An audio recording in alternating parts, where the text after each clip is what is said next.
புதுக்கோட்டையில் தான் முத்துலட்சுமி அவங்க பிறந்திருப்பாங்க.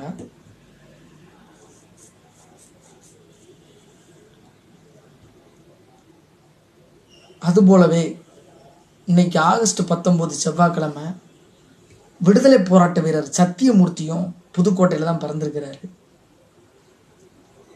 விடுதலை போராட்ட வீரர் மற்றும் தீரர் என்று அழைக்கப்படுபவர் புதுக்கோட்டை மாவட்டம் திருமயத்தில் 1887 பிறந்தார். தந்தை சமஸ்கிருத அறிஞர், வழக்கறிஞர். இவரும் சமஸ்கிருதத்தில் வல்லுநராக திகழ்ந்தார். நாடகம், இசை உள்ளிட்ட கலைகளிலும் ஆர்வம் கொண்டவர். சமூக சீர்திருத்த சிந்தனை மிக்கவர். இளமையிலேயே தந்தையை இழந்தவர். கஷ்டப்பட்டு படித்து முன்னேறினார். சென்னை கிறிஸ்துவ கல்லூரியில் பட்டம் பெற்றார். சட்டப்படிப்பும் பயின்றார். கல்லூரி தேர்தலில் போட்டியிட்டு வென்றார்.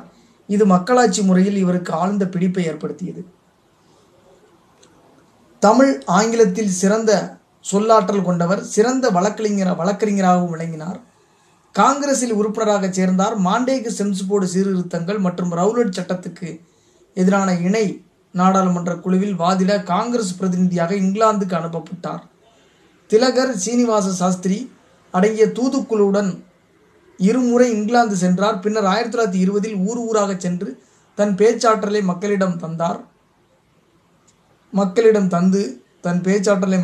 கொடுத்து சுதந்திர வேட்கையை பரப்பினார். 1923 தேர்தலில் போட்டியிட்டு சட்டப்பேரவை உறுப்பினரானார். சுயராஜ்ய கட்சி சார்பில் 1926 இங்கிலாந்து சென்றபோது பல சொற்பொழிவுகள் ஆற்றினார். பாரதியின் கவிதைகளை அரசு 1928 தடை செய்தது. அதற்கு எதிர்ப்பு தெரிவித்து சட்டசபையில் இவர் ஆற்றிய உரை வரலாற்று சிறப்பு மிக்கது.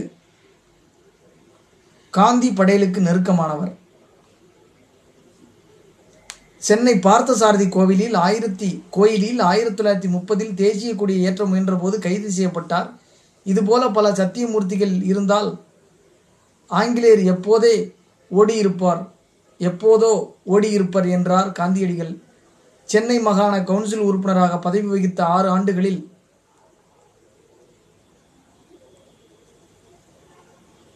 இவர் ஆற்றிய உரைகள் பிரிட்டிஷ் ஏகாதிபத்தியத்தை கதிகலங்க வைத்தது.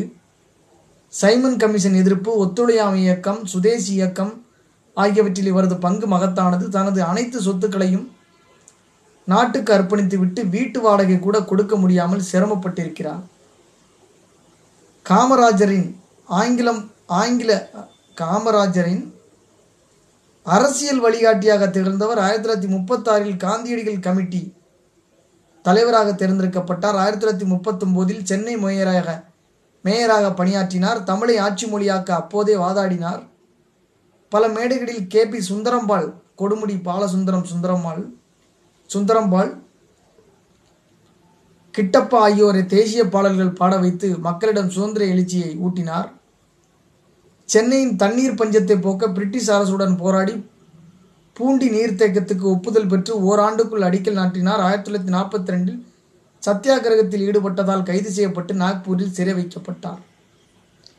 இவரது ஒப்பற்ற பணியை நினைவு கூர்ந்து தமிழ்நாடு காங்கிரஸ் கட்சி தன்னுடைய தலைமை அலுவலகத்துக்கு சத்தியமூர்த்தி பவன் என்று இவரை பெயரை சூட்டி சிறப்பித்திருக்கிறது. தீரர், சொல்லின் செல்வர், நாவரசர் என்றெல்லாம் புகழப்பட்ட சத்தியமூர்த்தி முதுகுத்தண்டு காயத்தால் பாதிக்கப்பட்டு 56 வயது 1943 ஆண்டு நம்மளை விட்டு நீங்கி போனார். ஆகஸ்ட் 19 செவ்வாய்க்கிழமை நம்ம இவரை சந்திச்சிருக்கிறோம். புதுக்கோட்டையில் முத்துலட்சுமி பிறந்திருக்கிறாங்க. இன்னும் ஒருத்தர் பேர் மறந்து போச்சு. அந்த மாதிரிலாம் இருக்குது. புதுக்கோட்டை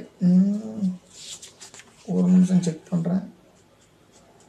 புதுக்கோட்டையில் ஆகஸ்ட் மாதம் பிறந்தவங்க வேற யாராச்சும்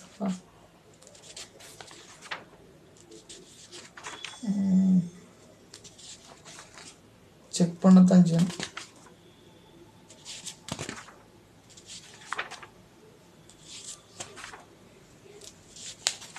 ஆகஸ்ட் மாதம் முத்துலட்சுமி பிறந்திருக்கிறாங்க. இந்த முத்துலட்சுமி ஒரு நூல் எழுதியிருக்காங்க. அதை போய் TNPSC கொஸ்டின்ல நேற்று கேட்டிருந்தாங்க.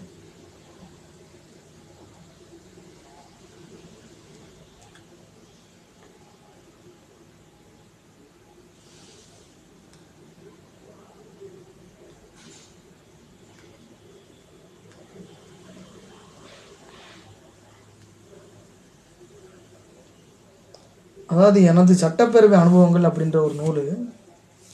சரி, இதுதான், இவ்வளோதான் விஷயம். அவரை பற்றி அவர் யார், சத்தியமூர்த்தியை பற்றி ஆகஸ்ட் 19. இது சரி பார்க்கறதுலே இதுலேயே ஒரு நிமிஷத்துக்கு மேலே போயிடுச்சு. மன்னிச்சுக்கோங்க. நன்றி, வணக்கம். பொறுத்துக்கொள்ளு.